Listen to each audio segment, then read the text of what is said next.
Hello and welcome to the Gold Goats and Guns podcast for May 13th, 2024. My name is Tom Luongo and we have a lot to talk about. It is episode 174 and I have with me the great pleasure of meeting, well, kind of my new best friend in Bitcoin. I'm not sure. His name is Dave Bradley and I met him while I was up in Edmonton / Lloydminster, or what we like to call 3 hours east of the end of the world.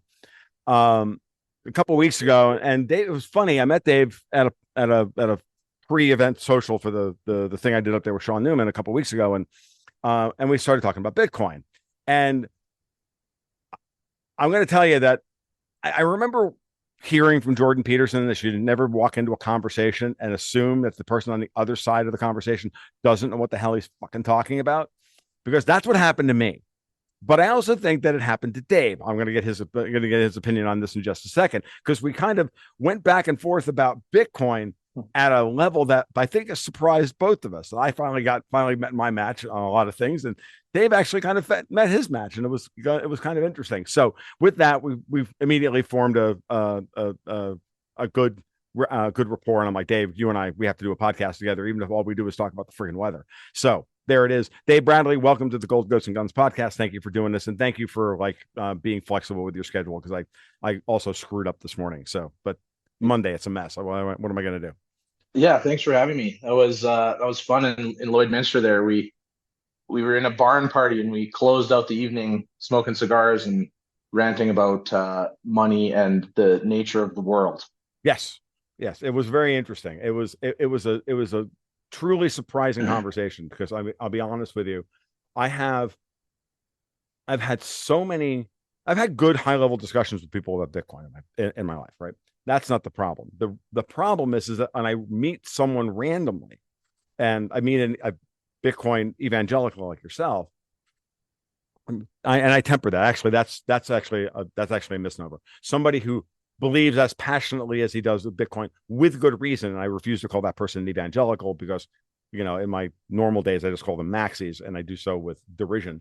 No, this was a great thing. And it was such a rarity and such a pleasure to actually talk to somebody who actually understood all the pros and cons, limitations and strengths of Bitcoin. And it was very cool, because I rarely get that. So I'm not sure where we're going to go with the conversation today. So you just take that wherever you want, dude. I'm not. Yeah. We Bitcoiners, we're kind of a cult in a lot of ways, right? Mm-hmm. Like there's a big group of people in the Bitcoin space who are just like any other community, really, very invested into the groupthink, and will sort of shout down anybody who tries to challenge the groupthink. And in some ways, that's like a defense mechanism, because it makes it very hard for bad ideas to hold up. But it's not like the most friendly environment to hold a discussion. And I find that a lot of those, you said the maxis, we're the Bitcoin maximalists would be the group that I would identify with.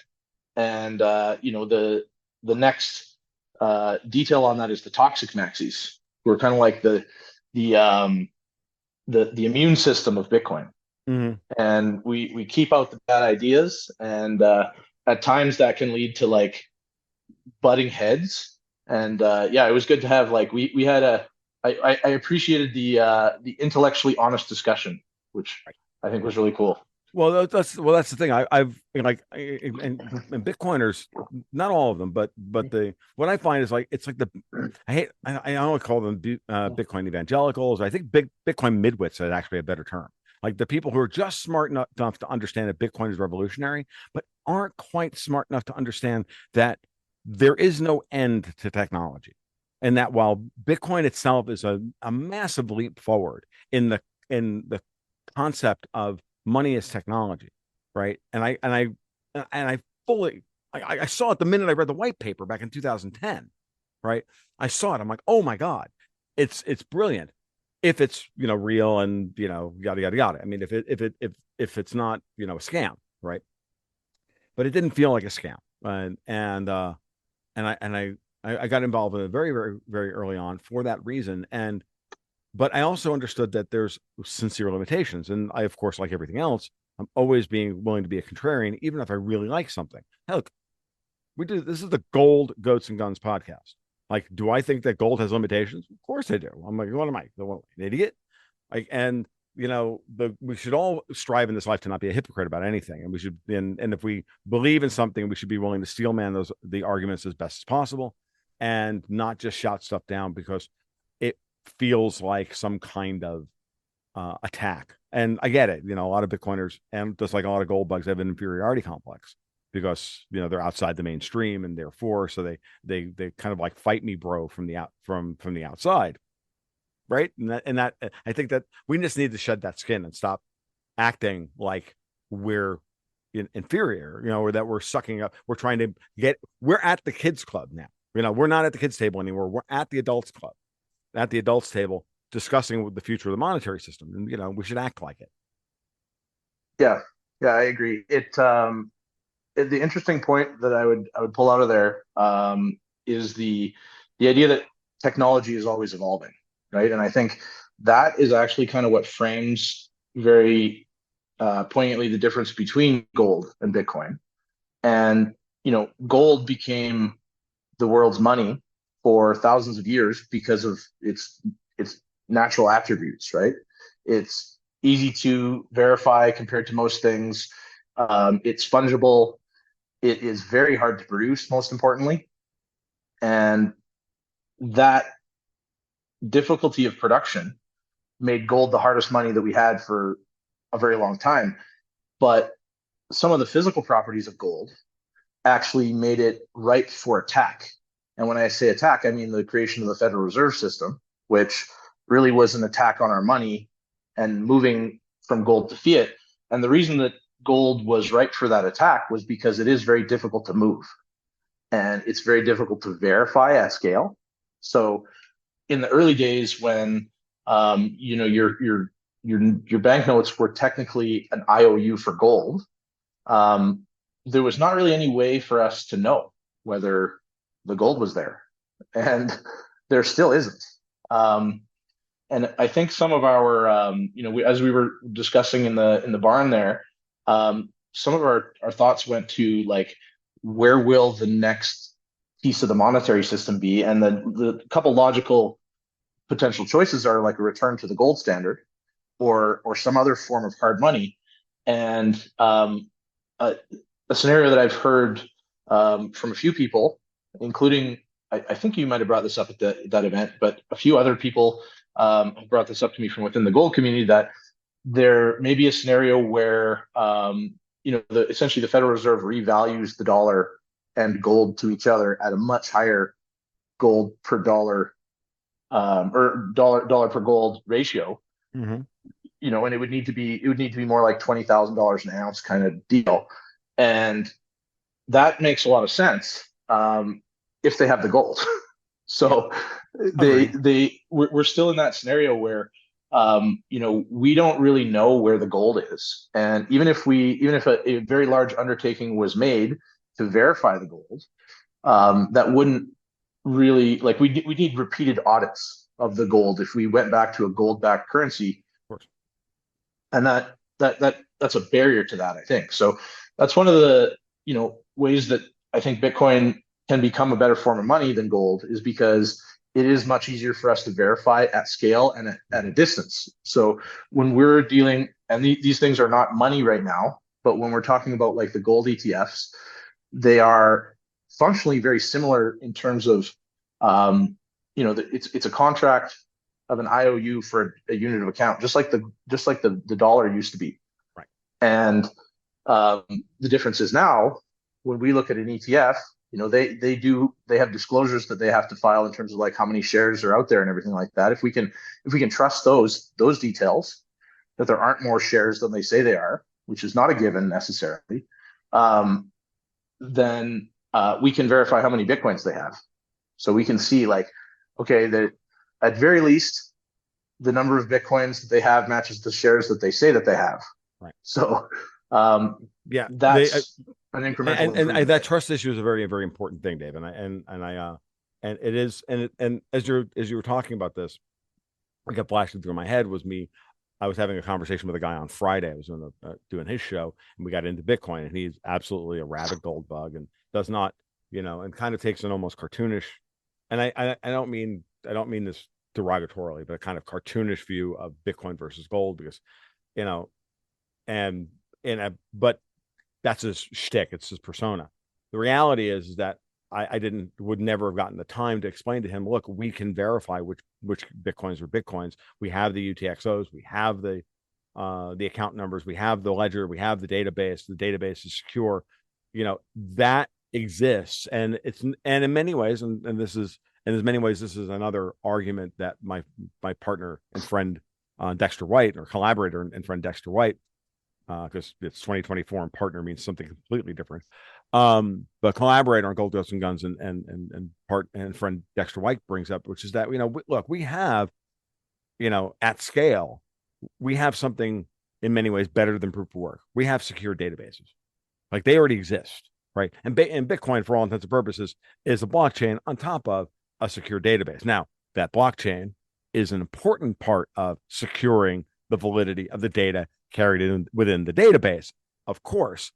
But at the end of the day, if any way, manner, shape, or form, we could verify and prove to within with zero trust involved, third party trust sequence involved, or agent involved, the content of a secure database. Like, we don't need Bitcoin, right?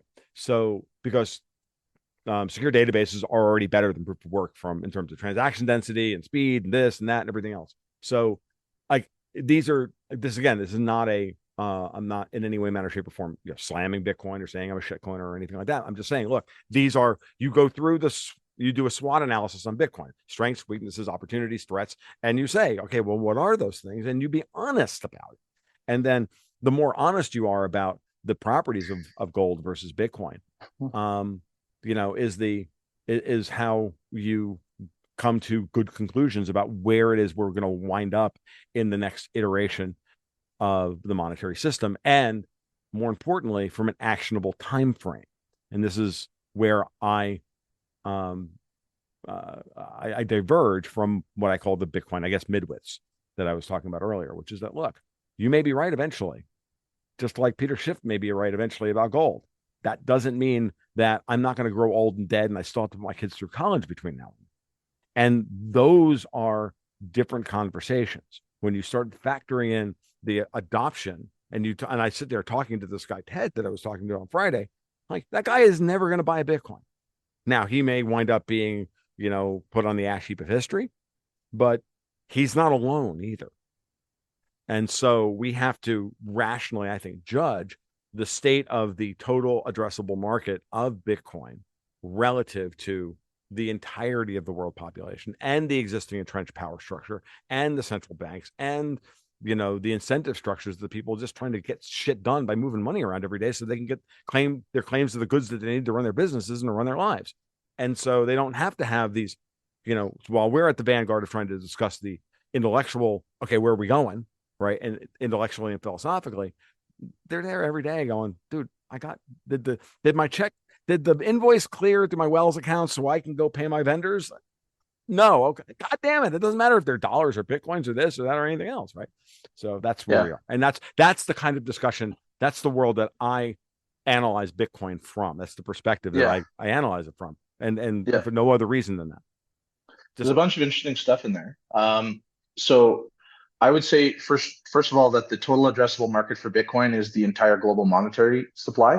Mm-hmm. And that the majority of people in the world will not adopt Bitcoin as a savings tool or as their money because someone like me convinces them, right? The majority of people will end up adopting Bitcoin because it will be what allows them to avoid starving to death. Because the money that they earn, the government system, will fail them. It will fail at the most basic level, like we've seen in places like Venezuela, mm-hmm. right? And when the money that you earn, that you're only legally allowed to be paid in a certain form of money, and that doesn't perform the most basic function of money, which is storing the value that you create with your time, you get to a point where new forms of money emerge. And Yes. inevitably, the stronger monies replace the weaker monies. And when we saw that, like Venezuela was a really interesting case study because it happened really quickly, going from, like 20% inflation to 100,000% inflation. And to the point where like you literally had to spend the bolivars that you got like that day or you lose half the value. Yeah. And what ended up replacing the bolivar, first and foremost, was physical US cash. And that's because the US dollar is the most widely accepted currency in the world. It's a much harder form of money than the bolivar, just because they choose to print fewer of them than the communists chose to print of bolivars. And the result was that that was the main money in Venezuela. The number two was iTunes gift cards, interestingly, because those were still denominated in US dollars, but they had the digital advantages of our modern banking system in that you could hold them without physical bills and move them around digitally. And then and the third, a lot of people did pick up Bitcoin. Yeah. And the thing is that most of the people who pick Bitcoin don't live in Venezuela anymore. Right. And so But it's interesting. I also heard a lot of people were using, interestingly enough, we're talking about the period right after Trump sanctioned Venezuela and Iran out of the global financial system in 2018. I also heard a lot of, at the time, Dash actually was being used very much so across Venezuela as well. yeah, Another Bitcoin-like proof of work style coin, but with, with an instant yeah. payment layer already built So in, a level two payment layer, if I understand correctly, built right in. yeah, I don't know much about that, about Mhm. Dash being used in Venezuela, but from my experience, most of the time when you see a story like that, that like some other coin has been used in either like whether it's Microsoft is adopting Ethereum or whatever the next story is, those come from the marketing department of those coins, right? And that's where the real differentiation between Bitcoin and all the other coins is that there's no one in charge of Bitcoin, whereas literally every single other coin has a founder. Almost all the founders are still involved and in charge. Founders are almost universally known. And the founders of most of those big coins have become billionaires. So when we're talking about like the evolution of money and the idea that there are potentially better forms of technology that could replace Bitcoin at some point, I think it's important to sort of put into context how difficult to repeat the launch of Bitcoin was. Because what ended up happening is through the Great the point. anonymous founder Satoshi Nakamoto that I think a lot of people feel has died. There's a probably the best guess at who we have is somebody who committed suicide right around the time that the Satoshi disappeared. And it's almost like an immaculate conception in that, like, how do you convince somebody to leave $1 billion on the table and walk away? Hmm. Right? Like they're not going to do it. And so that's why um, all of these other coins, when it comes down to it, there's a literal phone call for the Ethereum developers to decide the supply. So instead of ivory tower central bankers, you have basement nerd central bankers. And I don't know if that's better. Maybe it's better, but it's still just another group that's in charge, right? Sure. And that's really the important point. And that's also, I think, what differentiates Bitcoin from something like a secure database, like we're talking about, is like what makes it secure, right? And if we're talking about a database that, if we went back to a gold standard, for example, we could do most of what Bitcoin does on a digital gold standard, a fiat backed by issued by the state, backed by gold, and it would still be fiat. It would still be a decree saying we promise you this fiat is backed by gold, and we could use all the technologies that Bitcoin is using in terms of public-private key signing, um, open messaging platforms. We could even use a blockchain. There's not really a reason to do that, but it would be possible to use a blockchain for a system like that. And we could call it a secure database. But when it comes down to it, the real security, the real layer of security that's important is like who can change the database, Yes. right? And if you have an issuing party who's holding the gold or who is declaring that these database entries are backed by gold,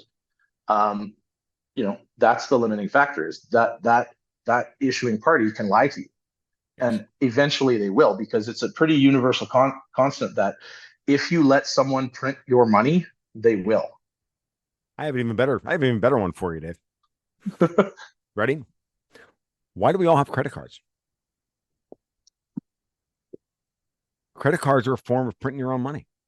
Yeah, yeah, So, it takes a very strong character to look at a situation where you have the ability to print your own money. And, up until very recently, just forget the fault on it and walk away. Like, if you really want to understand the Ponzi scheme that is the Fed or the ECB, and here's the thing, being the Fed is at this moment in time different than qualitatively different because it is the biggest and the baddest and has the most to lose and therefore has to be the most responsibly run if it wants to maintain its position as an organization. Okay. Let's start there. They're fundamentally different than the State Bank of Vietnam, for example. And that is the name of the Vietnamese central bank. I used to study Vietnam, or, the Bank of Russia or whatever. And here's the thing, and which is that you and your relationship to your credit card debt is exactly the same one that they have to their currency. And the difference is that the Fed isn't even in control of its own monetary policy. Politicians are in Washington and the City of London, and up until very recently, City of London bankers and a whole bunch of other people. And so, but do you forego that, quick dopamine hit of buying that game on Steam, or that, that pretty pair of shoes you see in the window, whatever it is, right? Like, that's like, if you're a dude, you're buying games on Steam. If you're a chick, you're buying shoes. Like, that's like, though of course there are no such things as dudes and chicks anymore because that's so 20th century. So like but that relationship is exactly the same. So your point is well taken about, at some level, when you abstract it all the way back to its brass tacks, to its fundamental, to its elemental truth, Bitcoin is a trustless system, and I get that.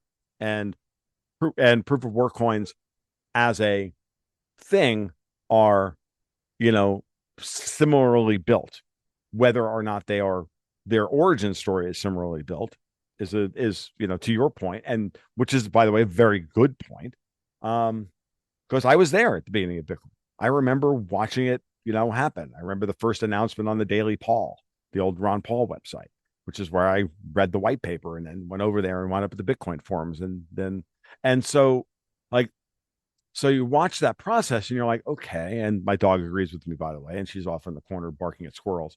So the, when you think all those things through, it is very clear that there's something kind of weird and almost mythological or almost religious about it. So it's not hard for people to get, and I don't mean that derogatorily. I don't at all. We are all so freaking abused by these power brokers and by these people who exist to suck all of our life away from us, to suck our time away from us, as you pointed out earlier. Like, yeah, like, of course we're gonna, we will graft ourselves onto the thing that looks like the best solution at that moment in time. We will always do that. That's who we are as humans, and God's bless us for it, because yeah, it's an expression of just how deeply upset people are with the way things are, and they want something better. And I think that's the thing I keep trying to impress upon gold bugs, that you and Bitcoiners want the exact same thing, and you're arguing about branding, and honestly, and you're arguing you're arguing your own deep psychological projections and needs, and nothing more than that. So yeah, that's the way I yeah, see it. I've been yeah, beating my shoe on the table about this for years, and they don't listen to me. I'm yeah. hated by both camps, by the way. We're trying to solve the same problem, and that Exactly. problem is the overreach and overconsumption of the government, the globalists, the WEF, and all of their players, the City of London, who control the global government and financial systems largely, and use that to siphon value away from every person on Earth for their own enrichment and their own stockpiling of resources. And it's gotten to a point where it's hurting a lot more people now. It's we see this expressed as inflation, and if you were to talk to the average Canadian or American like 5, 6 years ago about inflation, like most people would know the word, and it would have been something that like they heard about on the news. The government says it's 3%, um, but they didn't really feel the pain of it now.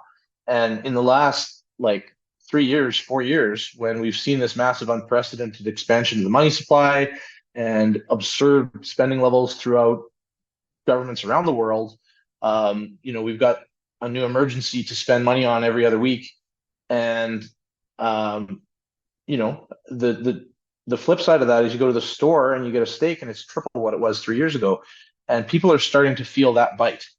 And that's the important part, I think, is that people, whether they're looking at gold or Bitcoin, they're solving the fundamental problem. We're in basically like, so if you have to work all the time and you get paid nothing, that's a slave, right? Mhm. And if you have to work all the time and 80 or 90% of the value that you create is taken from you through taxes or debasement of your money, um, is that 80% to slave? Right.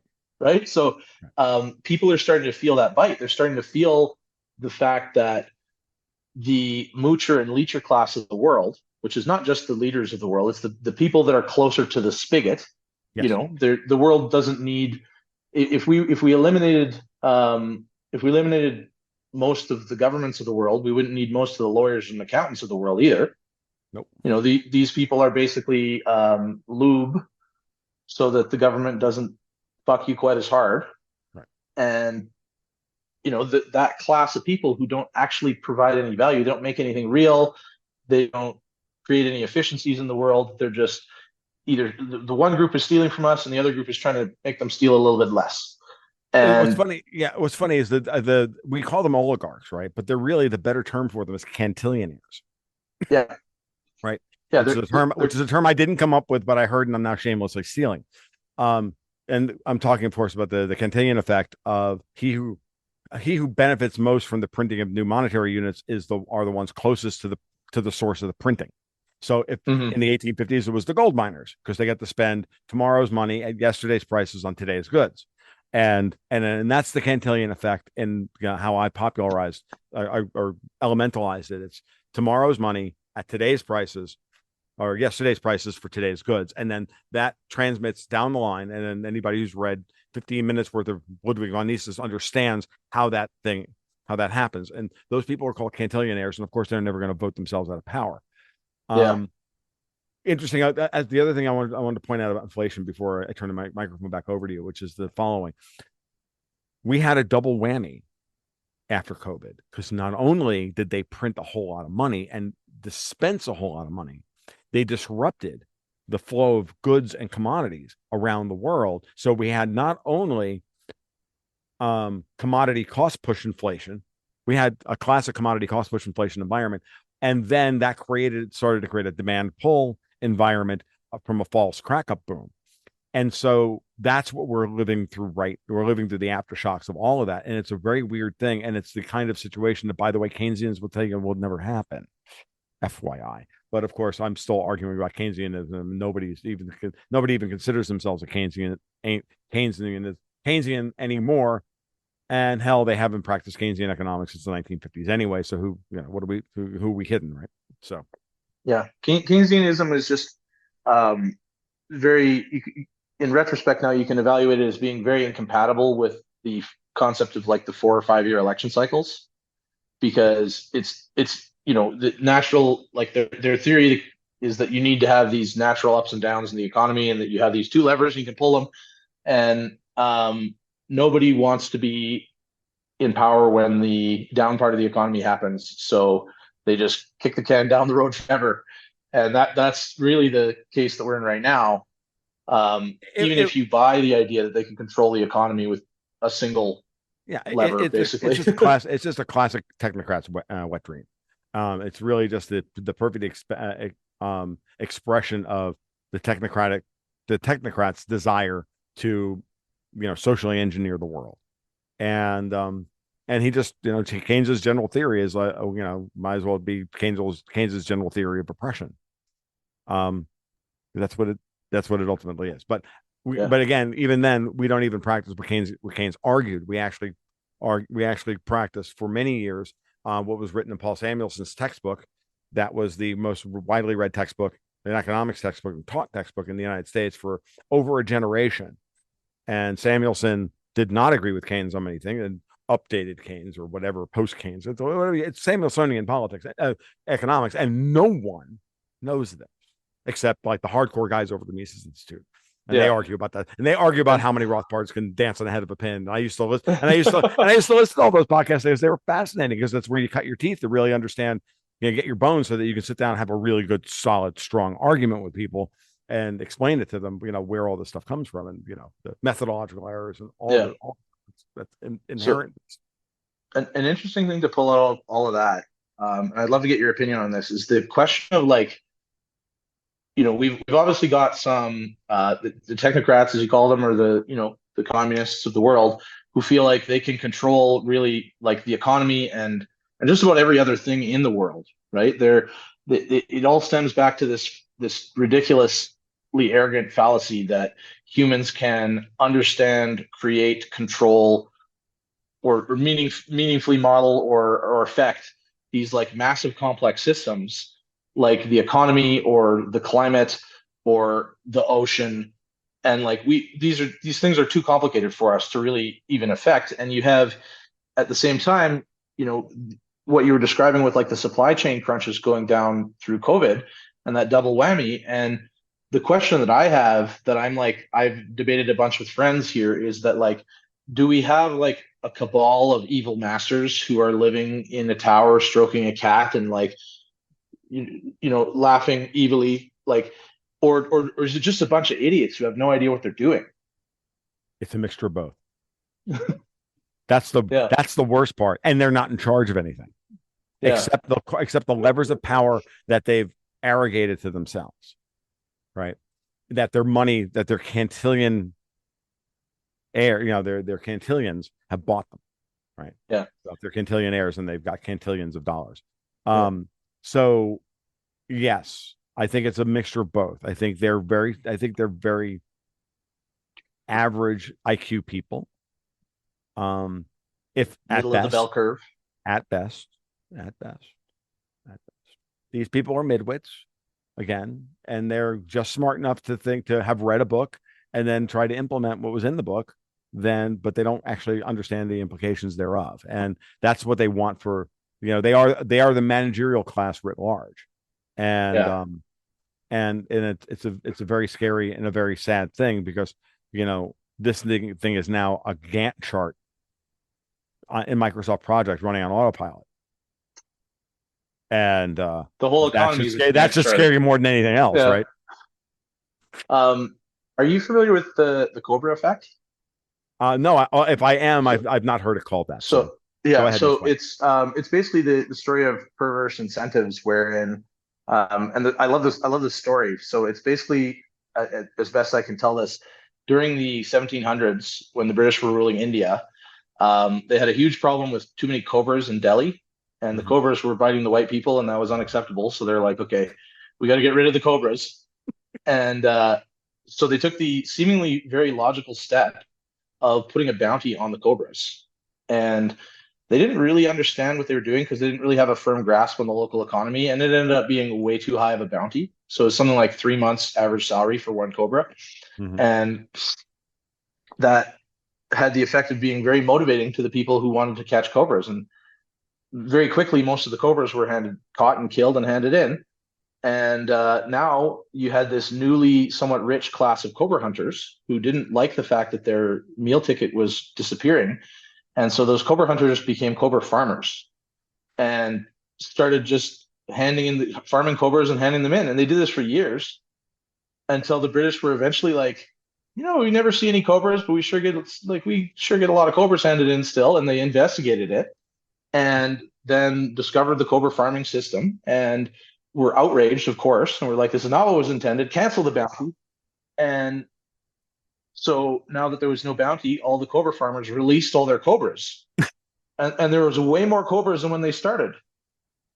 And so, like, Well, it's essentially a story where you've got a seemingly rational, very simple move done by the government to solve like one thing intended to solve one problem. And because they couldn't anticipate a seemingly simple second order effect like the Cobra farming, and then again another seemingly simple second order effect like the fact that what are they going to do with all their Cobras now? Right. Um, this fairly simple policy ended up having the exact opposite effect as what it was intended to have. And if you start to think about the Cobras and this metaphor, you start to see this in like every single thing that every single government does all over the world all the time. Like I'm looking out my window here. We're in so when you were here in Alberta, I'm in Calgary, and it's a very gray, gloomy day in Calgary because when you were here 2 weeks ago, it was snowing. I drove through snow to get to Lloydminster. Right. Now we've already entered arson season. And so there are forest fires taking over Alberta, and I've got this great mountain view normally, and I can't see the mountains right now. I can see a cloud of smoke, and this is an exact version of one of those stories. We've got who knows how much arson going on. It is suspicious to me that the fires sprung up 2 weeks after the snow.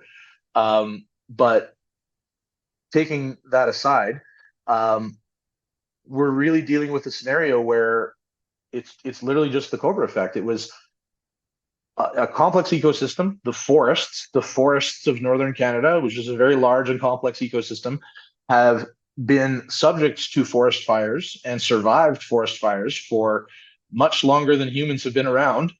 And about 100 years ago, we decided forest fires were bad, and we started putting them all out. And now you have this giant mass of forest that hasn't been burned in decades or longer. And so when a fire does start, it becomes much larger, much more difficult to control, and it's burning through these massive piles of dead brush that haven't been burned out. And it literally, putting out the forest fires caused the forest fires. Right. And you find these very, you find these examples throughout our society, and Yep. like the only conclusion that you can really draw is that like we're not suited to make those decisions. Yeah. And we're gonna, I'm gonna, before I move into where I think we could easily go into where I know where we can go next with this, and I got 18 different ways I want to go there. But what's really funny about all of this is going right back to the beginning of why the Cobra effect became the Cobra effect is the following. It's because the British white people priced a cobra, killing a cobra, with what they would be willing to pay to kill a cobra. Had they actually done a market analysis and just, not a market analysis, but allow the whole thing to be bid on an open basis and actually created a free market in cobra skins, there wouldn't have been that massive, boom bust cycle in cobra killing and farming. And that's another classic example of what happens with why price floors and price ceilings are create either create shortages of the thing that you want, which in this case is no cobras, right? So, and then moreover, it's also it's also an object lesson on why all laws are dangerous and stupid, right? Because ultimately the bounty price was set at the place at the level where it was the person setting the bounty price was comfortable, but everybody else could either be advantaged or disadvantaged relative to it and then take advantage of it, as opposed to allowing the system to be dynamically controlled through, the pricing system, our personal wants and preferences and everything else, because that's all the pricing system is. And so it's just it's hilarious. And we're sitting here doing this on May 13th after the worst solar storm that we've had in 23 years. And I have people screaming at me that it's all HARP. And I'm like, no, the government, these are the same people who you don't believe can deliver the fucking mail on time, somehow have a massive all-powerful weather control device, in Alaska. And then was it Ben Davidson from Suspicious Observers came out this morning and posted up a picture of HARP. I had never actually seen it. I'm like, it just looks like a bunch of like telephone wires. You're kidding me. This is what's controlling the world. Are you nuts? Like this is the kind of thing where we start to create these fantasy stories in our heads about the efficacy of these people. Sorry, these fucking people, which is TFP in my parlance. That is yeah, that's complete fantasy. When it's not even the emperor doesn't even have any clothes on. It's the emperor was always naked. Like that's the part you have to get. And it's like most of us don't even know what the hell we want for dinner, for Christ's sake, but yet all of a sudden we're newly minted virology experts. Where did you get Yeah. that? Yeah, there's a lot of fantasy out there in the world right now, and I think part of that actually comes back to the debasement of the money, Mm-hmm. because so much of what our economy is and what our world is based on these little pockets of fantasy, like what you're describing there, where the Cobras were too expensive, right? We had a price floor that was wildly out of line with what would have been real market expectations. And a lot of our economy is based on stuff like that right now. There's very few sectors that don't have massive government interference in the form of like severe regulation in one direction or subsidies in the other direction or both. And those things distort the reality of what we should be spending our time on, of Right. what actually creates value. And that's where these silos pop up, where you can have the consultants come to live, Yep. and they will, once they create a section in the economy that they're really just mooching. They're the moochers and the leechers from Yep. Atlas Shrugged. Mm-hmm. And once they carve out a space, they're never going to let that space go, No. right? They're going to No. use all the resources that they're able to accumulate from having that prized position in the market, a Yep. position that is created by artificial manipulation from government and outside sources. Artificial scarcity or abundance thereof. And yeah, no, Yeah, absolutely. I've been saying for years, like the democracy is a shitty form of government, but if we're going to have people voting, then if you take money from a government agency, then you don't get to vote. yeah, Like your job depends on voting for more government. yeah, yeah. Okay. That It that takes is, it takes a real strong moral character to vote against your livelihood. yeah. Just saying. Yeah. It's not even really a matter of moral character. Like I don't Right. even think it's a immoral thing to vote in your own best interest. Right. It's just a rational thing that anyone should do, and it's what we should expect of everyone, is to follow their own best interests. Well, yeah. And Yep. I mean, when think the of it this system way. doesn't Think of it support this that. way. Walter Block and company have always argued, for example, that you should always try and you should always get as much money back on your taxes as humanly possible. Or if you can't, or failing that, if you can get government grants, you're just getting back the money they stole from you. So morally, you're in the right. They stole money from you. It's there. We know it's stolen. So why wouldn't you just like, I'm applying for that grant? Well, are you going to actually, are you actually going to farm fish on your property, Tom? Well, fuck no. But I want the fish farming grant because they're willing to give it to me sight unseen. Or no, I put a fish tank out along my driveway, and yeah, no, I'm farming fish, really teeny microscopic fish to feed other microscopic fish. But that's what I'm doing. Gold Yeah, I want guns my and 20 grand. goldfish. What's that? Gold guns and goldfish. Yeah, gold. We keep adding, G's to this. It's like gold, goats, guns, games, gals, grants, and goldfish. There we go. I know. Oh, Jesus Christ. But I not grass because I don't smoke weed. Um, Yeah. all right, I don't know where we're going Um, next with this one, Dave. so yeah, so I have a question that a friend of mine asked me. He's a fan of your show here that Mm, is kind of in the vein here. And this friend of mine, he's like he's pretty much a professional trader at this point, and he trades mhm. Bitcoin and everything else, and is very successful at it, mostly because he's able to anticipate how other people will react Right. more so than how companies will react, or anything. And essentially, he wants to know what your thoughts are on uranium. the moment? Where do you think I think it uranium is much going higher. as a, yeah? And why do you think that is? Um, because well, we still have policy in place that is we saw the well I don't well, let's think well I believe the climate change story is failing, right? Well, I believe that eventually the whole thing is going to collapse under its own weight, and every day when I log into investing.com and I check carbon credit futures, I just kind of giggle a little bit, right? Because like watching the Enron chart. But um what I think is reality is that our energy needs are not going to change. They're only going to go up as more people move into the middle class over time. Because, look, the dollar may be a shitty reserve currency, but it's still at this moment in time, it's still pretty good on a it's still good at forming at doing the job it needs to do, at least in the short term. It's going to be the world is going to change.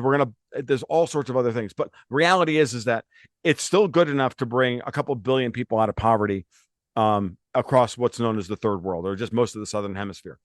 So, and it's the cantillionaires that are whose power structures are um, teetering, right? If that's the case, then we're going to need a lot more energy. And while I'm no peak oil guy in any way, manner, shape, or form, I don't see any reason why we shouldn't be, putting uranium to good use as we, expand the electrical grid. Now, this is, of course, barring, the sun burping and wiping out all the grids and everything else, and we all go back to the Stone Age. And no, it doesn't matter because, who's trading uranium futures when you're banging rocks together? But that being said, you know, and I don't see another technology helping along the process anytime soon. And then you start thinking about the ability of Bitcoin to make the electrical grid more efficient by keeping the power load constant so that we don't have to throw as much energy into the ground that we produce, because we throw what 30% of what we produce goes to ground. So here's the only market talking about an inefficient market. 30% of its primary production isn't used. It's worse than the fashion industry. At least they turn that shit into upholstery fillers, right, for couches. So yeah, I don't know, man. I fundamentally I just think that uranium is going far higher than where it is now. It's a market that is only just beginning to see its full flower. I just keep looking at Rosatom's book of business, backlog book of business. So it's over $100 billion, and that's good enough for me. And there aren't very many good um, sources of uranium in the world. And you're close to one of them in the Athabasca Basin up in Saskatchewan, Kazakhstan, and a few other places, and that's it. And you know, and then we're gonna have to move to thorium. And thankfully, good, because thorium's freaking everywhere and it's cleaner and it's better and blah blah blah. But we're gonna need time to develop thorium as a business model in in spite of the fact, well, because of the barriers that have been put in front of it by the oil industry and the entrenched uranium industry and the nuclear bomb industry and. So as long as we're doing that, that's where we are. And then, the peak oil guys will scream EROEI, and I'll just look at them and laugh and just Yeah. just keep laughing at them because they don't understand they don't understand the basics of the Gibbs free energy equation. So, and since they don't, that's that. Mechanical engineers do not run the world, by the way, and they should not be allowed to run the world because they're the exact problem in many ways. They only think of things in terms of mechanical advantage, and they forget about this whole chemical advantage thing that's very, very important, because that's what the world actually runs on, which is electricity. Yeah, that's interesting. A lot of the stuff that we've been talking about, this Shred and I, when it comes to uranium, centers kind of around the fact that, like, we left the atomic age, and we've had a period where nuclear power, as well as obviously the bomb, has been a less appealing part of the world. And with events like Fukushima um, and the history of nuclear disasters around the world, there's kind of like a gap now where production is not set up from an economic perspective or a skill perspective. Like, there's just not that many. Like, all the experts on uranium mining are 60, right? And there's not been, we have a great geology school here in the University of Calgary, and I've never heard of anyone coming out of there going into uranium mining. Right. So there's that gap going on, and then meanwhile, the Russians and the Chinese are scooping up any hard assets that they can get everywhere. Hmm. And it's interesting. I think uranium, like to me, I think uranium belongs closer to the conversation of gold, and that's kind of how I look at gold. I look at gold as an investment. I don't look at it as a savings tool the way that I look at Bitcoin. Oh, And when you start to talk about, the factors that are going to like affect the price of gold, we could have a very similar discussion about all the economic forces that will drive gold. And meanwhile, just like most of the assets in the world, they're starting to take on some of the properties of money. And to your point about the US dollar, like the US dollar is still functioning great in a lot of ways. hmm. It provides really, first and foremost, this vehicle for this ever expanding rolling credit that is funding most of the world. But more importantly, it still just works well on a day-to-day basis. Like if It's a you good are in a medium of country, exchange, like it or not. yeah, It's a very good medium of exchange, and that's yeah, and it's that's and that's what's it, important. yeah, it's by far the best medium of exchange the world has ever seen. Really, Exactly. there's never been a currency that was more widely accepted across the world. And even though our banking systems are absurd, they're on like 1980s technology at this point still, which is crazy. Hmm. Like I can send an email to anywhere in the world in 5 seconds, but I can't send money to anywhere in the world in 5 seconds. Hmm. It's not because we don't have the technology. It's because the bankers didn't want to do that, right? They want to have a 10-day international wire transfer every time they send one because they want to hold the money for the extra 10 days. And so, in spite of the fact that our banking system is so archaic, the US dollar performs those functions really well, performs the function of medium of exchange really well. The one that's starting to fall apart a little bit is the unit of account, where things are not easy to price anymore. The US dollar is getting worse at pricing everything. Hmm. And that falling apart is starting to fall apart because the fundamental aspect of money, which is the ability to store value, is crumbling. Hmm. And as we see that crumble, those other two pieces are the parts that will crumble first. But part of that, part of that devolution is people are using assets, things that are not really intended to be money, as a store of value.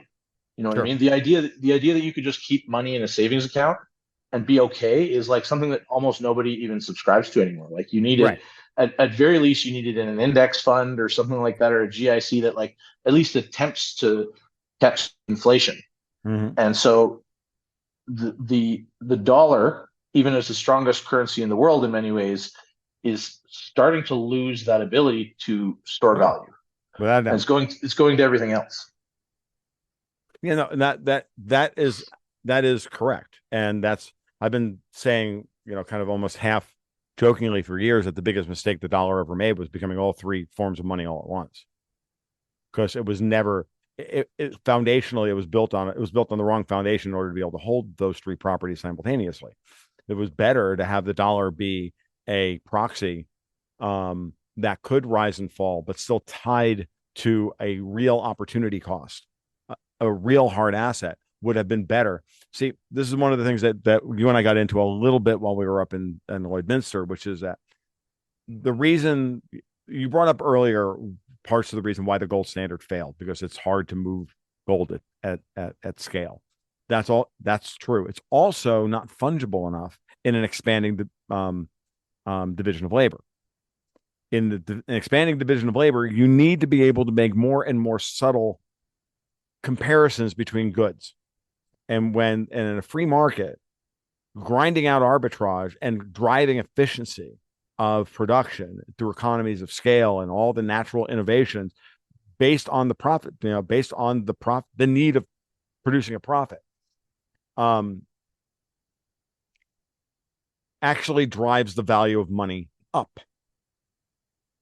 And so therefore you have to print more money ultimately, or more currency, in order to have a resolution between the the smallest thing produced and the next smallest thing produced. And if that division is less than the resolution of the monetary unit, then you have to inflate the monetary unit in order to affect that resolution. So if I can compare two things and I can't, and they're less than a penny or less than the smallest amount of gold that I can, verify, then it has to fail because we need to use something else to resolve those smaller transactions. You can go to bimetallism, you can go to this, all these other things, or you can have a digital currency that just keeps adding trailing zeros or leading zeros. So in this case, and that was the first thing that popped into my head when I saw Bitcoin as the big thing. It didn't, the proof of work blockchain, that's not what stood out to me. What stood out to me was the fact that it was designed at the beginning with 8 leading zeros or 7 leading zeros in 8 decimal places. And I knew full well it's just software. If we needed 12, we'll just rewrite the code and everybody will agree to go to 12 or 16 or whatever the hell we need to. And the important, I was actually arguing with Alex Trainer about this point after the show later in the weekend because Alex doesn't subscribe to that. He was like, no, deflation is bad. Deflation isn't bad as long as we have resolution of the monetary unit, because then we don't have to feel like we know that our savings are naturally accruing value without actually investing it in risky projects. We know it's going to, just gradually accrete value over time, or because the economy itself is bringing me goods and services at cheaper and cheaper prices until it can't. Right. And then we're going to have the next wave of innovation. And and it's going to, these are all decaying exponential functions, right, to a steady state. And then there has to be a discontinuous move higher and then another decay. And it's like, they're transients and decays. And that's mathematically is the way you want to look at this, which is a very hard concept for people to wrap their heads around. But it's what they want. They want to know that if they put $50 in the bank today, 5 years from now, even if that $50 doesn't grow at all, that it's going to buy them $50. They just wanted to buy $50 worth of stuff 10 years from now. Wouldn't it be great if it bought $55 worth of stuff or $60 or $70 worth of stuff, right? That would be even better. And because then they would be willing to deploy that other $20 in investing in new technology and new innovation. And that's where the innovation curve comes from. It comes from the deployment of real savings as savings accrues value thanks to innovation over time, not because we argued that the smallest division of the dollar is the penny or the gram of gold or whatever the fuck it is. Allow the money to do that. And that's what I meant when I said earlier that the dollar should have never taken on the fixed medium of exchange, along with being the unit of account and the store of value at the same time, because they were all undermining each other by having a bond market that paid interest. Yeah. And then the printer of the money and the steward of the money had to chase that interest rate, or it was going to destroy people, and it was going to open up levers of corruption and Cantillon effect and blah, blah, blah, blah, blah. Fuck all that noise. Just let the money run and do the thing. And if we decide at some point that there's a version of Bitcoin that breaks the 21 million limit, not that I'm advocating for this, but if we decide that that's what we need because we don't want to revalue the Satoshi as the Bitcoin, for example, or the 1,000th Satoshi as a Bitcoin. You know what I mean? Like that's where we get into that. But those are decisions we make, not some fucking central planner makes for us. And that's it. And I'm out at that point. Yeah, exactly. So there's a couple things I would pull from that. So you keep you keep saying that this would be better, right? And like it would be better for the people using the money for sure. Mm-hmm. But it would not be better for the people who currently get to steal the money. So well, of course. So they're not going. And so, like government employees, they're not going to vote for their own destruction. Yeah. So we have to, again. Yeah. This is the fundamental tension of the world, Dave. So I think there's an interesting metaphor that, a lot of the time when people who are not really fully wrapping their heads around Bitcoin criticize Bitcoin, one of the things that they criticize is that you can add more units like that, right? Like there are will only ever be 21 million Bitcoin, but each Bitcoin goes to 8 decimal places. So there's 100 million Satoshis in a Bitcoin. Right. So the actual number of units that's available right now is very, very large. Mhm. Now, if we were to get to $1 million Bitcoin price, which is not a far-fetched number at this point, I don't think that like something that I wouldn't be surprised if we saw within the next 5 years. Um, we hit parity with the cent. A Satoshi becomes 1 cent, Mhm. and that issue that you're describing becomes relevant. Yes. Now, there's a few ways to deal with that, and one is that we could, at the consensus level, change the number of digits. Um, and to a lot of people, like at first glance, adding more digits, adding more units, technically looks like inflation. But really, what it comes down to is it's like if you got a pizza and it's cut into 8 pieces, and then you cut it into 16 pieces, you still have the same amount of pizza, right? Right. So it's fundamentally not changing that very important element of scarcity.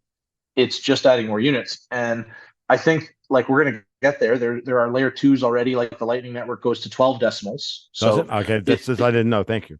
yeah. So it is possible to do on layer twos very, very easily without any consensus changes. And we'll see where it goes, but it is a very fixable thing. The Yeah, no, second piece, this is a very important point. Anybody who makes the argument that adding 8 more trailing zeros to Bitcoin is inflation is a fucking moron who's yeah. bad at math. I'm going to steal I'm that. sorry. It's like, no, you're just bad at math, and that's not my problem. So Yeah, I'm going to steal go that back to quote third for. grade where we learn decimals and try again, moron. Yeah. So I'm gonna steal that clip and post the video on Twitter when this is all out. But I well, um, this. Remember, Dave, this is an audio only podcast. uh, We're the only two yeah. who are seeing our Okay. smiling faces. So Still, nonetheless. So I think an important part to get to after discussing, um, what the world looks like on deflation versus inflation is what that will do to all the incentive systems in the world. mhm. And right now, we've got, like we were discussing previously, it's that debasement and inflation that carves out all these niches that really funds all of the government intervention in the economy and all the nonsense that they do that provides subsidies and regulations and all this stuff that limits free markets and limits money's ability to do its job. And when we return to a stronger form of money, like we have the saying in the Bitcoin industry, fix the money, fix the world, Right. because we're going to see some really interesting stuff happening. One thing that I don't think the world is ready for, and the one thing that even Bitcoiners I don't think are ready for, is the drastic tightening of credit markets. Yes. Because as soon as you can make money or make, I should say, gain purchasing power Yes. by sitting on your money, now any form of investment, any form of um, capital deployment has to compete with that. Yes. And so we're in the opposite scenario right now where, if you have money in your bank account, it's just burning into thin air. It's evaporating. And so you might as well put it into your index funds. And Or something. it's the brainless move to do that. Like you see these commercials for like different online brokerages, and they'll give you a way. They're like, you can invest in 20 different stocks with one click without thinking about any of them. And you're you're and they've literally like just picked bundles, and you click the bundle based on the color or the theme, and you're like, okay, like, and there, that exact brainless deployment of capital will no longer be rewarded No. on a hard money system. It'll be the opposite. It'll be much harder to get investment into a new company, because the person that you might get investment from will gain purchasing power at zero risk Right. compared to investing in your So company. you have to come up with something truly great. It's going to it's going to slow the rate of um of innovation on the surface, but Yeah. most of what we think of as Well, as innovation today is nonsensical garbage that is all liquidated, and it's malinvestment and liquidation. Look, at the end of yeah. the day, it's going to put a temper on people's imaginations that they will have to work harder to find an arbitrage play that works for people. And there's still plenty of it Yeah. out there, folks. Our lives are not perfect. There's still all sorts of shit that needs to be invested in to improve the world. But what we're doing now is we're putting money into TikTok and not putting money into the electrical grid, for example. And this is Yeah. just dumb. And that's a function of zero bound money. So by the same token, the argument is also there that that's, from a purely Austrian perspective. And what we're describing here is interest rate theory. We're just describing it in reverse, right?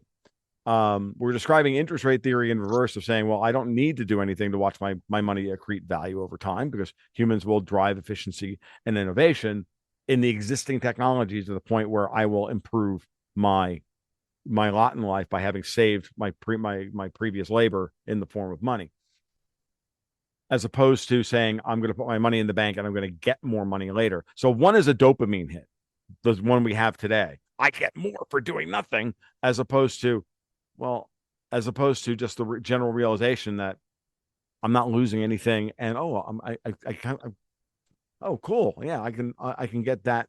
I can buy that shovel that should be cheaper. And we realize we see deflation in so many markets that are high up on the innovation curve.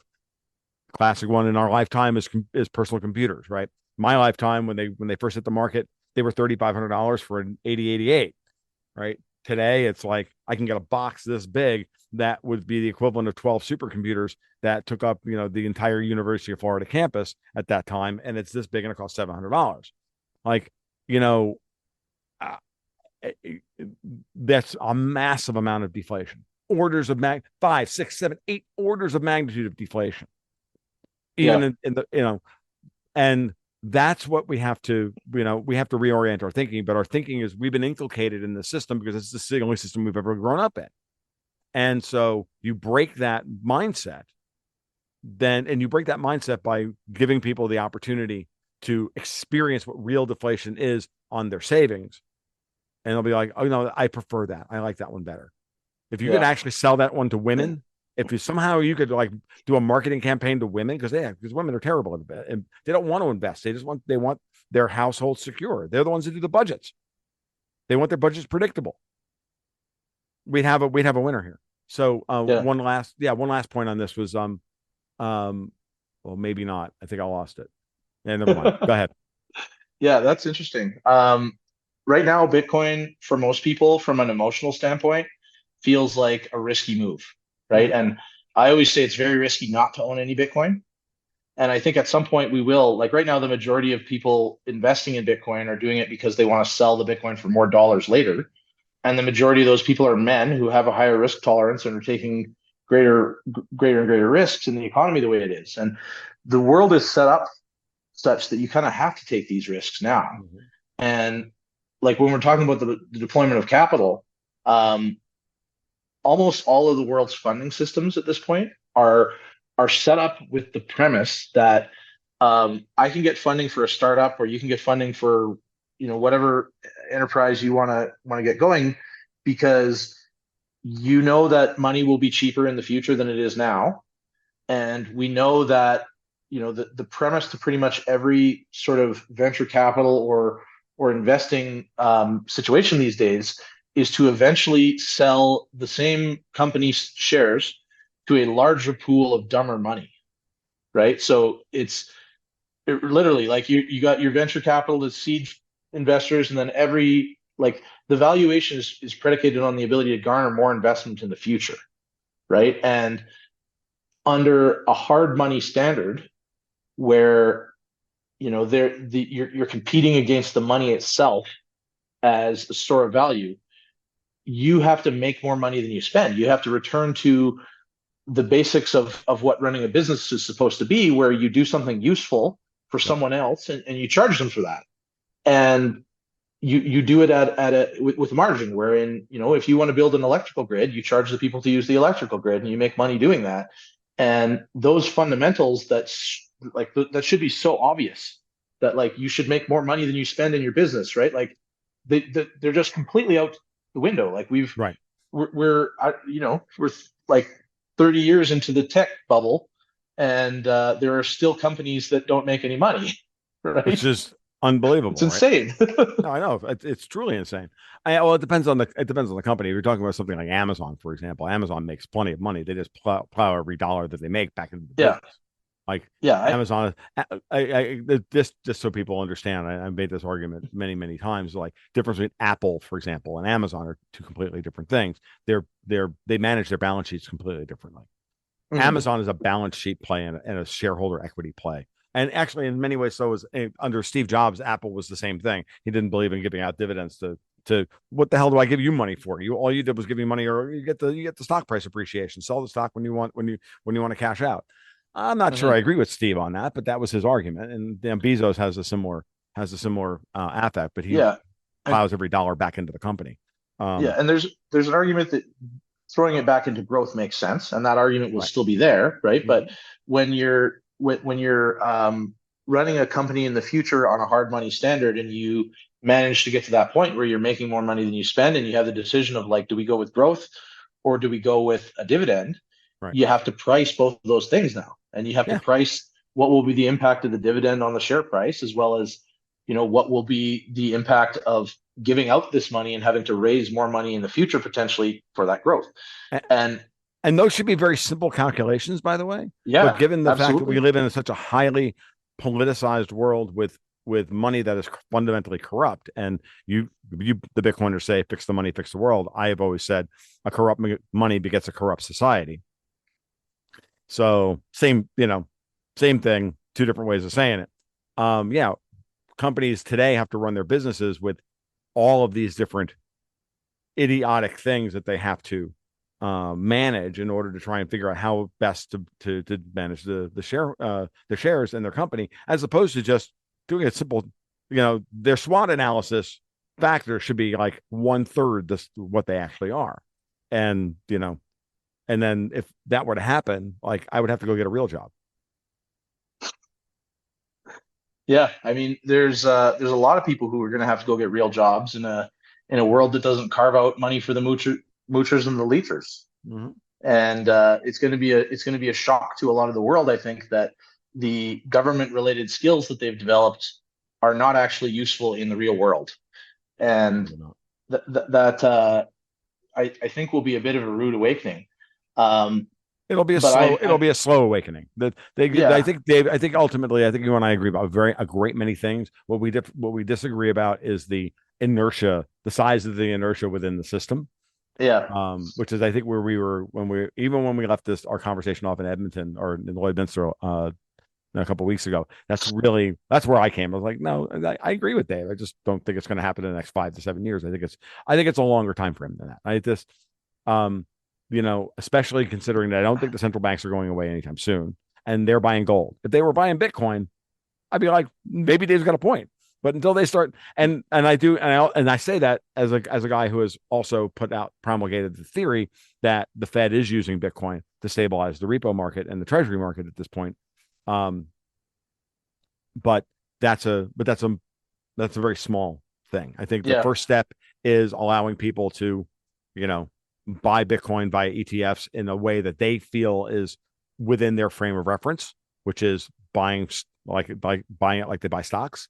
It's not a good way to buy Bitcoin, but it's a way for them to do so. And ultimately, in the end, the demand for Bitcoin is expressed by you know, their desires, and the custodians of the Bitcoin ETFs, if they want to remain in business, are going to have to treat that money with respect. Hmm.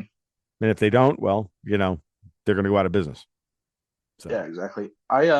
We have another good Bitcoin saying that is now it's the topic of a book now by Parker Lewis, and that is gradually then suddenly. mhm. And I think that's what we're going to see in terms of the monetary revolution worldwide. Is that we're talking this whole time about the fact that like these people don't really know what they're doing, right? Like there are a great many theories and a great many books and some very self-important midwits that um, really love to pull the levers or threaten to pull the levers, and they think that they can somehow control all these systems like this. And I think that there's a point where we can dive in and we can analyze all of the economics of these situations and all the factors that we can see. But when it comes down to it, like we're not really any better than they are. Like maybe a little bit, but not meaningfully. Like we're gonna miss very very important details, and Yes.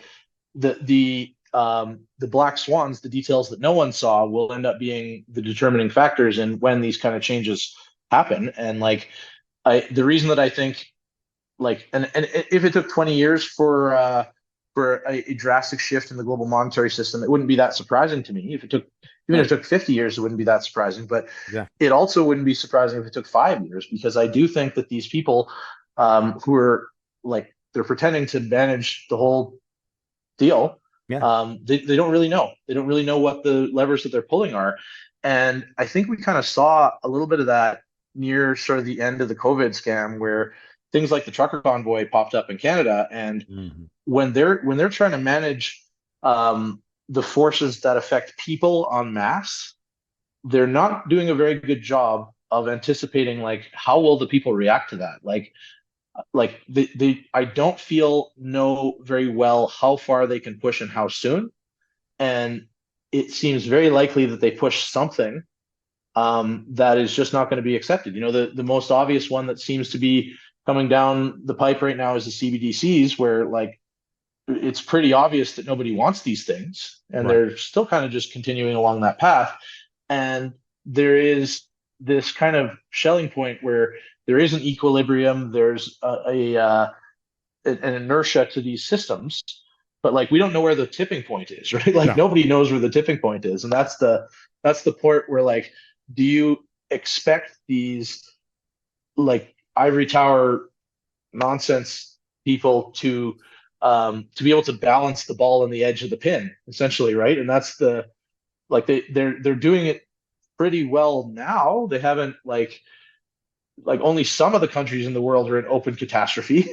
Well, what I would say is, I'm looking at the fulcra that I watch on a day to day basis. I watch the bond markets and whatnot, and I think that they're they still have there's still a lot of money floating around the system that can be used and deployed to buy them time.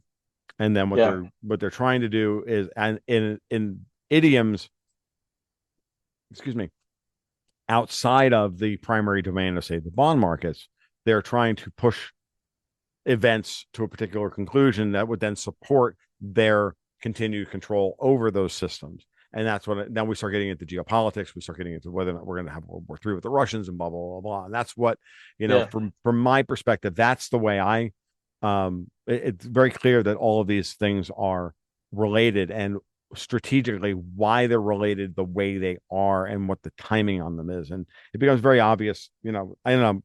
I could just be crazy and seeing patterns that aren't there, or I could be thinking like them and understand what their real power is. yeah, And I think that the funny part about all this is that when I first saw Bitcoin and then I got into the community, it was very clear that the community that founding community understood all of these things as well. They were downstream of FOFOA and all this other, all this gold bug stuff, and they were all there. They were all versed in this, the arguments as to why the system wasn't capable of being um uh, eternal, right? But at the same time, I think we all underestimated just how big and how diverse and how resilient this current system is. And so to Bitcoiners and mostly to the Bitcoin midwits, because again, the more I talk to the people who really truly understand Bitcoin, and having now chatted with you for about 3.5 hours, 4 hours of my life, people like John Seth and others who I know personally, and I've had these same conversations with privately or publicly, I've come to the same conclusion. They get it. They understand what I'm talking about. But the midwits don't, because they're desperate for a solution. They're desperate for a white hat to come in and solve their problem for them. But the reality yeah. is that none of us have any fucking clue as to what's going on. Timing on this stuff is for the gods. And even Martin Armstrong's computer doesn't have any real clue about this. And with and And no offense to Marty, because I have a tremendous amount of respect for the man. God's bless him that he doesn't, because we don't want to live in that world. We Yeah. don't want to live in a clockwork universe, right? Yeah. We don't want to do that. We want to live in a world that, you know, we want everybody to pursue their bliss, even if it's suboptimally for another generation, because they're Yeah. pursuing their bliss while they do it. And even if they do it badly, we as the people who feel like we have some form of a clue of a solution to their problems, we all know that you can't make somebody change and improve themselves. They have to want to do it themselves. And this is part of this is where I get angry with, I get just as angry with gold bugs as I do with Bitcoiners or anybody else. It's exactly because it's the same thing. You're wanting to push onto people something that they're not ready to accept psychologically, emotionally, physically into their life. And we have to be respectful for that. We have to be respectful of that and empathetic for it and empathetic to it, because if we do that, they'll probably come around a little faster. Because if we do this stuff, we start butting heads, they're just going to reject it and they're going to go right back into the matrix. So Yeah. walk them through it I, slowly. I'll let them come to you.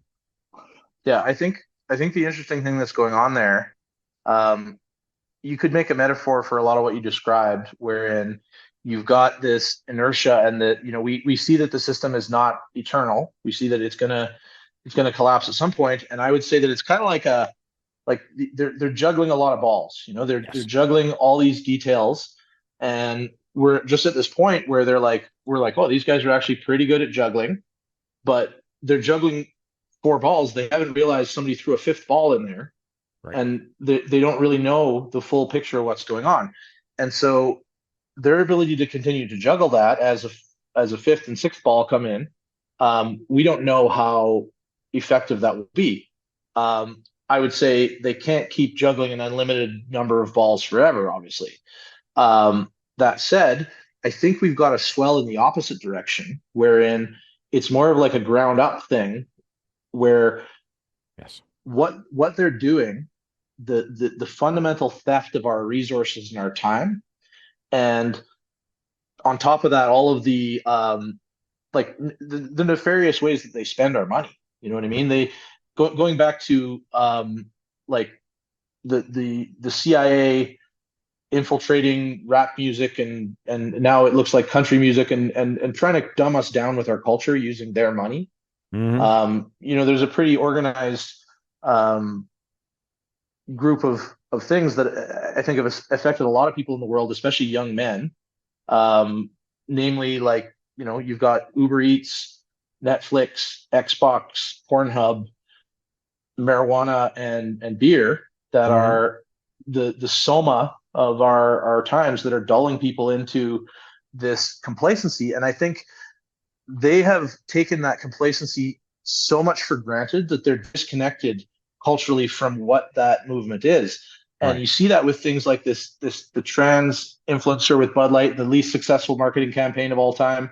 You Mm-hmm. see that with the way that our politicians, like namely Justin Trudeau, is probably the worst for this in Canada, where, you know, like his approval ratings are at such an all-time low, even from official government sources, because he's lying to us, and we know that he's lying, and he knows that we know that he's lying, but he looks us in the eyes and lies to us and expects us to go along with the lies, even though we both know.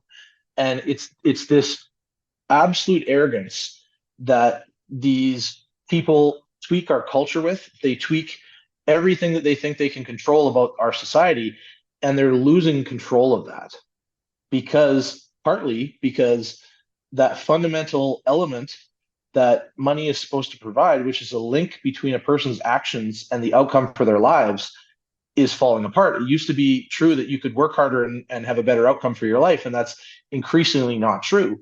And the people at the end of the day think with their stomachs, and if your kids aren't getting food, your priorities shift. And Rapidly. as you near that point where you don't have enough resources to take care of yourself and your family, it becomes a more important part of your life, and that I've seen in the last few years, and the event that we were at in Lloydminster is a perfect example where more and more people are snapping out of that, Yep. and the awakening is coming from the bottom up. And Yes. so I anticipate that they drop the balls at the top at some point. I don't know when or how, Right. but I do think that in the meantime, that bottom up swell of our culture shifting is a more certain thing. Yes. It's going to be slower, Hmm. but it's something that they can't avoid Well, because the and fundamental the truth is on it. right, and this is what happens when you destroy a middle class, and then the middle class becomes the lower class, and then you can wind up with a critical mass of people who are like, okay, this system is not enough. This system is bullshit. When the middle class is still comfortable enough that they don't have to, they can only talk about it intellectually and they don't feel it. Yeah, That's when the system stays on inertia. I mean, look, I'm a huge fan of the Hemingway quotes, gradually and then all at once.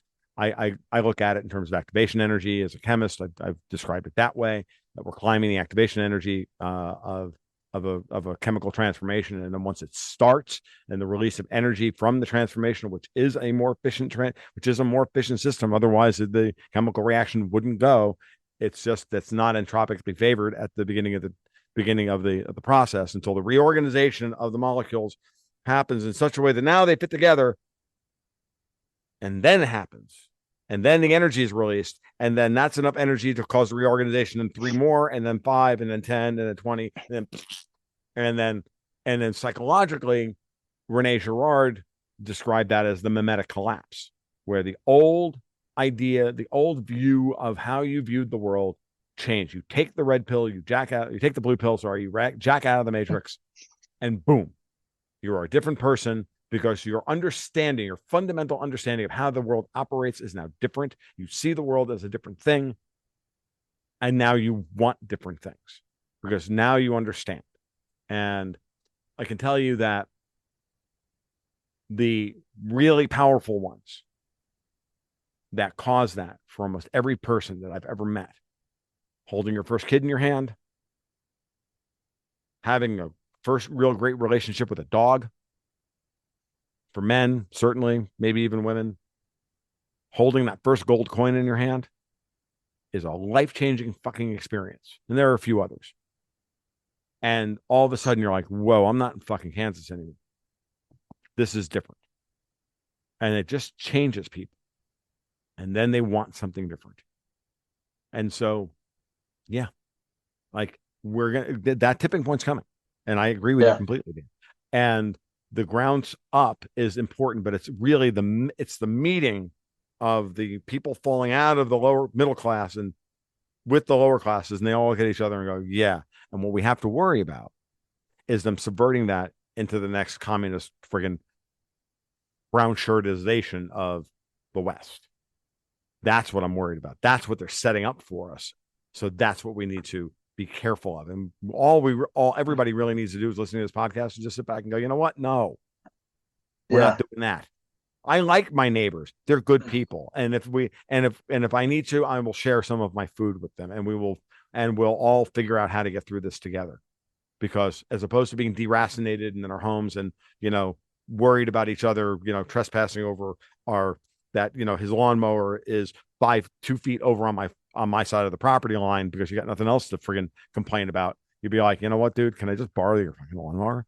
Like, you know what I mean? Like, can we just get on with life? And everything changes. Your priorities change immediately when it's like that. And that's when, and we're getting close to that societally. Whether or not Bitcoin is going to be um, the conclusion that everybody comes to in this iteration is up in the air. So yeah. we'll find out. Everyone will have their choice of monies, Mm-hmm. and the hard reality will reward whoever chooses the winner, Yep. right? And so far, that has been Bitcoin has very significantly rewarded those who've chosen to make it their money over the years, and Yep. I think will continue to be that choice. Like it Mm-hmm. is to me the rational best form of money that we have out there right now, and I think yeah, it's going to be interesting to see where it goes because there's we're entering into the then they fight you stage, Yes. where they're just starting to realize that this is a threat to their entire system, and they're starting to crack down in whatever ways they can figure out. They're not very good at it, just like everything else, luckily, but they are going to try. And while they try that, they're going to try using the power of the money that they can print to sort of disambiguate the message, right? They're going to be issuing CBDCs, and part of the reason for that is because they functionally seem a lot like Bitcoin. And I don't know. Some people I think have described moments in Bitcoin that I would say are life changing. For me, it was much more gradual, but I have seen some moments where, especially when someone's confronted with the limitations of the fiat banking system, and you use the banking system all the time, you tap your phone to pay for things or whatever, and it works really well. And then as soon as you start to act at the margins of what they expect, things can get weird. And so if you go into a bank in Canada and you want to take $6,000 out of the bank in cash, which is well below the reporting threshold for anti-money laundering, there are no regulations of any kind that prevent that from happening. This is money that you have in your account, and you want to take it out. They're going to say no, and that is something that I think really shocks a lot of people. You can maybe get it if you fight with them, but I've run into a lot of people who have had that experience. And when you're using the banking system and it's all working fine, it doesn't really occur to you that you're doing that with someone's permission, and that every Right. single time you tap your card, you've got your bank is agreeing, yes, we agree with the other bank that this transaction can go through because there's enough money in there, but also that this transaction meets the grounds for acceptable use of money that we've deemed with our overlords. And so as soon as people run into that level of censorship that can happen through this financial system, and then are shown a way of using money without anyone's permission, I've seen that, like, it's like a light bulb moment for some people at Right. that point, like, holy shit, there's no one in charge. Yep. Yep. Yep. Yep. Yep. And it's like, because a lot of people say, I can spend my dollars however I want. I'm like, really? Huh. All right. I mean, some of that where people are experiencing now are, you know, the shift to, there's so much fraud in that system that, there's a lot of just rote fraud denial of transactions. I ran into this stuff. Interestingly enough, I ran into it in Canada while I was in Canada. I left one of my credit cards with my daughter. So in case she needed money, she got her driver's license literally while we were in Canada. I'm like, well, there's the Visa card, and if you need to put gas in the car or take your, if you need money for anything, it's right there. She went to put gas in the car, and the card was declined. I used that same card in, to pay for my checked luggage on my way out of Edmonton. There's nothing wrong with the card. It's just that Chase happened to be the bank, the issuer of the card, realized I was in Canada. What was my card being used in Florida, even though I lived there? And the AI was too stupid to understand, oh, he's in Canada and his daughter or his wife or somebody else is using the card, and the card can be used in two different places. And there's a lot of that Yeah. happening now. So it was very weird. And my daughter was like, I had to pay for it with cash. I'm like, well, good use of your birthday money. And I paid her back when I got home, but it doesn't matter. Like the good thing is that she had cash. Yeah. So she could get to school while we were gone. Yeah, exactly. It's Yep. that's a pretty simple one that can happen very easily, and it comes down to the fact that all that money is permissioned, and that's really just the Yep. only problem there. And you can't expect, really, like what you were experiencing. You say the AI is too stupid, but like everyone who designed the whole system is not engaged enough to care. And that's really what it comes down to, is that, like, you've Well, got a system of permissions based on a bunch of midwits who don't really care. yeah, I mean, there's that. I mean, I will say that I've talked to people who I have patrons and whatnot that actually work in this part of the industry, and they're like, "Yeah, the AIs are really dumb right now. We're frantically trying to improve them for these marginal use cases." I'm like, "What? You're going to try and you're going to keep programming these AIs until you get back to the point where it would just be more efficient to have a person looking at this, going, yeah, that transaction's fine." Yeah. Pretty much is probably what's going to happen, but in the end, they're never going to put the guy back in charge because it doesn't fit with the program. So because some bean counter in accounting will look at that and go, no, it's still not efficient enough, and blah blah blah blah. So, Dave, I think we should probably wrap it up here because this is a perfect metaphor on which to end this conversation about the tyranny of midwittery and the Cobra effect of Bitcoin, of how Bitcoin solves the Cobra effect. And because I think that's how I'm going to title this episode. So, really appreciate you Awesome. coming on. Really appreciate you, bearing with me this morning and my inability to schedule things like an adult. And we'll go Yeah. from there. We'll do it again Yeah. sometime soon. Yeah. Thanks for having me. I want to shill two things. Mhm. Go right ahead. I have a company that I am on the board of that I think anyone in Canada or the US looking to get into Bitcoin should check out. That company is called Bitcoin Well. We're also a publicly traded company. That's worth looking at on both the Toronto Venture Stock Exchange as well as the OTCQB boards in the US. And I also have a conference coming up that I'm putting on here in Calgary, Alberta, which is called the Bitcoin Rodeo. That's happening on July 2nd and 3rd. And we're going to be really focusing in a lot of ways on some of the ways that Bitcoin is actually becoming useful and interesting in the world. So how Bitcoin is affecting our culture, how Bitcoin is affecting our lives, and how Bitcoin can be a solution to problems that are real in the world. We're not getting super deep into the technical or the like macroeconomic side of things. We're talking more like, what does this mean to people right now? And we've got JP Sears headlining that one. Very excited about that. JP Sears is probably the most famous guy that nobody knows his name. He's the comedian with long red hair who is always making fun of the government.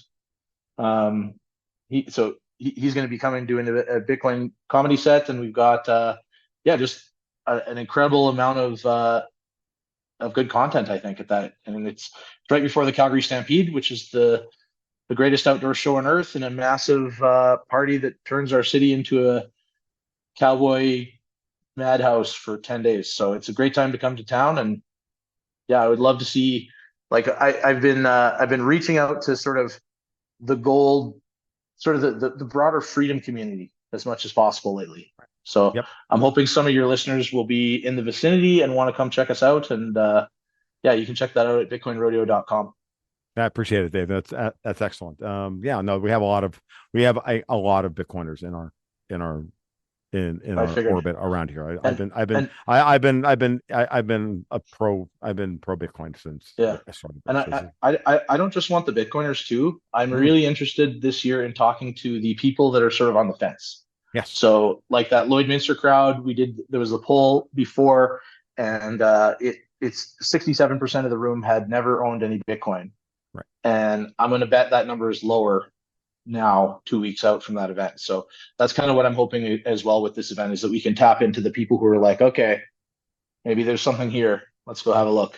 Yep. All right. Well, we'll leave it there then. Dave, thanks you very much for your time, and we'll do it again soon, man. And good luck in Yeah, thanks Calgary for in a having couple me. weeks. All right. Thanks.